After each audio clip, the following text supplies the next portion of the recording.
Kabupaten Kota Waringin Timur, Kalimantan Tengah, tepatnya pada Minggu dini hari tanggal 18 Februari tahun 2001 tepat pukul 1 waktu Indonesia Barat, sekelompok warga Dayak menyerang rumah seorang warga Madura bernama Matayo yang berada di Jalan Padat Karya. Setelah kejadian tersebut, 4 orang dinyatakan meninggal dunia serta 1 orang luka berat, dan semuanya warga Madura.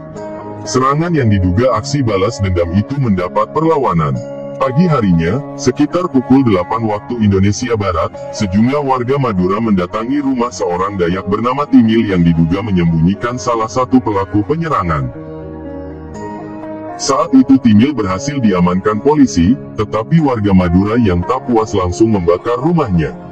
Warga Madura yang marah juga menyerang rumah kerabat Timil dan menewaskan 3 penghuninya.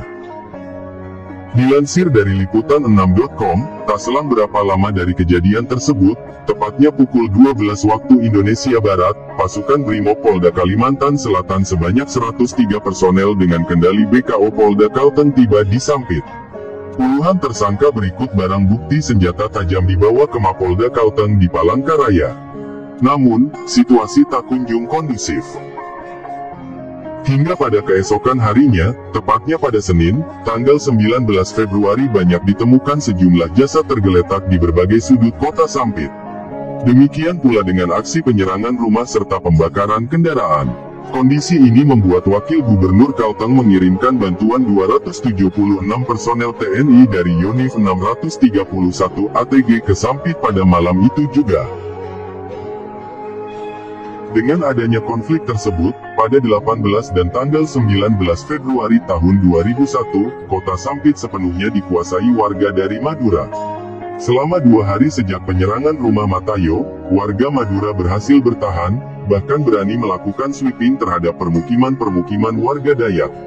Namun, kondisi ini berbalik pada tanggal 20 Februari 2001, ketika sejumlah besar warga Dayak dari luar kota berdatangan ke Sampit. Warga Dayak pedalaman dari berbagai lokasi daerah aliran sungai, Dasmentaya, seperti Seruyan, Ratua Pulut, Perenggean, Katingan Hilir, bahkan Barito berdatangan ke kota Sampit melalui hilir sungai Mentaya dekat pelabuhan. Ratusan warga Dayak itu menyusup ke daerah Baamang dan sekitarnya yang merupakan pusat permukiman warga Madura. Mereka mampu memukul balik warga Madura yang terkonsentrasi di berbagai sudut jalan Sampit. Hari-hari berikutnya gelombang serangan warga Dayak terus berdatangan. Bahkan, sebelum menyerang, seorang tokoh atau panglima Dayak dikabarkan lebih dulu membekali ilmu kebal kepada pasukannya. Karena itu, saat melakukan serangan, biasanya mereka berada dalam alam bawah sadar. Bahkan, mereka juga dibekali indera penciuman tajam untuk membedakan orang Madura dan non-Madura.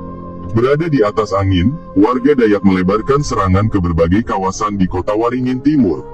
Warga Dayak praktis menguasai hampir seluruh wilayah Kalimantan Tengah, kecuali Pangkalan Bun yang tetap aman karena hampir tak ada warga Madura yang tinggal di tempat ini. Oke, kita lanjut ke pembahasannya.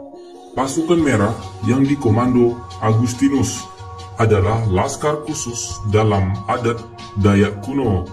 Agustinus menghidupkan kembali pasukan ini 5 tahun belakang. Pasukan Merah adalah organisasi kemasyarakatan yang peduli terhadap pelestarian adat dan budaya Dayak. Namun gerakannya berfokus pada advokasi masyarakat Dayak, terutama menyangkut kasus dengan relasi kuasa yang tak berimbang, rakyat melawan penguasa, atau saat berhadapan dengan pengusaha. Agustinus Jilah atau dipanggil dengan Palangok Jilah ini memberikan pemahaman mengenai advokasi dan pelestarian lingkungan kepada masyarakat adat Dayak di Kabupaten Mempawah, Kalimantan Barat. Pasukan Merah mempunyai nama resmi, yaitu Tariu Borneo, Bangkule Rajang. Saat ini, jumlah anggota pasukannya di Kalim mencapai 50.000. Oke, kita lanjut ke pembahasannya. Pasukan Merah yang dikomando Agustinus adalah laskar khusus dalam adat Dayak kuno.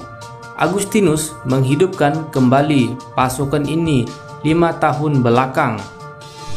Pasukan Merah adalah organisasi kemasyarakatan yang peduli terhadap pelestarian adat dan budaya Dayak.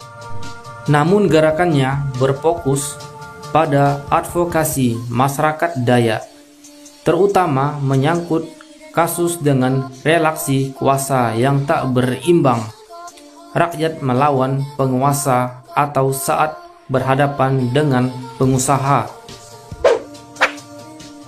Agustinus Jilah atau dipanggil dengan Panglangok Jilah ini memberikan pemahaman mengenai advokasi dan pelestarian lingkungan kepada masyarakat adat Dayak di Kabupaten Mempawah, Kalimantan Barat. Pasukan Merah mempunyai nama resmi, yaitu Tariu Borneo Bangkulerajang. Saat ini jumlah anggota pasukannya di Kalim mencapai 50.000 yang tersebar di seluruh Kalimantan. Panglima Jilah adalah seorang keturunan Panglima. Kakek Panglima Jilah merupakan seorang Panglima di zaman Kerajaan Bangkulerajang. Walaupun tubuhnya memiliki postur yang sedang, Panglima Jilah ini memiliki semangat juang dan keberanian yang luar biasa besar dalam memperjuangkan hak kaumnya di tanah Borneo. Banyak hal yang diperjuangkan Panglima Jilah. Salah satunya mampu menyatukan bangsa Dayak atau suku Dayak setanah Kalimantan. Dengan modal tekad dan kemauan yang tinggi, Panglima Jilah mampu menyatukan suku Dayak setanah Kalimantan. Hal itu yang membedakan Panglima Jilah dengan Panglima sebelumnya. Panglima Jilah atau Panglangok Jilah ini merupakan pemimpin besar pasukan Merah Tariu Borneo Bangkulerajang dari suku Dayak. Panglima Jilah menyebutkan bahwa pencapaiannya saat ini sebagai Panglima Besar Pasukan Merah Tariu Borneo Bangkulerajang alias TBBR merupakan anugerah dari Jubata atau Tuhan. Saat ini Panglima Jilah dianggap sebagai simbol perlawanan suku Dayak. Selain kemampuannya mengorganisasi massa, kebolehannya dalam ilmu bela diri silat juga kerap jadi sorotan. Sosok Panglima Jilah sekarang ini semakin disegani di tanah Kalimantan. Pasalnya dia juga dikenal memiliki kesaktian khusus, seperti ilmu silat hingga kebal senjata tajam. Panglima Jilah, demikian sebutan lainnya, juga dikenal sebagai tokoh yang peduli terhadap adat, budaya, serta permasalahan yang terjadi di tanah Kalimantan. Selain dikenal memiliki kesaktian seperti ilmu silat dan kebal senjata tajam, Panglima Jilah juga mampu berkomunikasi dengan roh leluhur para suku Dayak.